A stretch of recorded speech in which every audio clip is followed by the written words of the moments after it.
हमारे channel take teachers की तरफ से मैं आप सबका इस्तकबाल करती हूँ। हमारी पिछली वीडियो में हमने ट्रांसक्रिप्शन के बारे में मालूमात हासिल की थी। आज की वीडियो में हम ट्रांसलेशन के बारे में मालूमात हासिल करेंगे।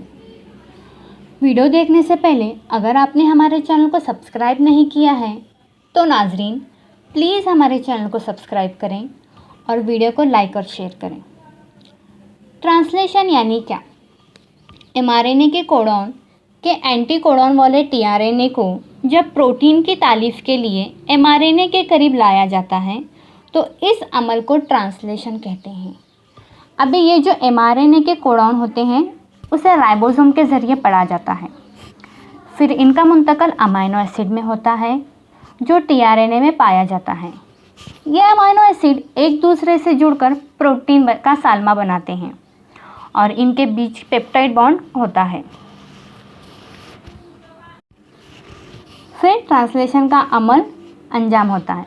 ट्रांसलेशन का ये अमल खुलिया माया में मौजूद राइबोसोम में होता है। इंसानी जिस्म में कुल 20 से 22 किस्म के अमाइनो एसिड होते हैं।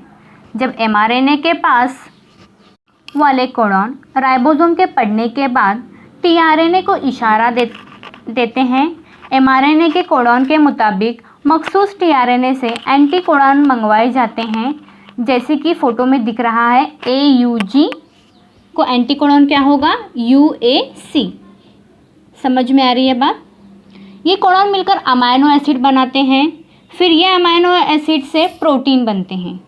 इसलिए अमाइनो एसिड को प्रोटीन का बिल्डिंग ब्लॉक भी कहा जाता है। उम्मीद है आज का ये वीडियो आपकी समझ में आ गया होगा। अगली वीडियो छूट ना जाए इसलिए हमारे चैनल को सब्सक्राइब करें, बेल आइकन का बटन दबाइए और हमारे वीडियो को लाइक और शेयर करें। Thank you.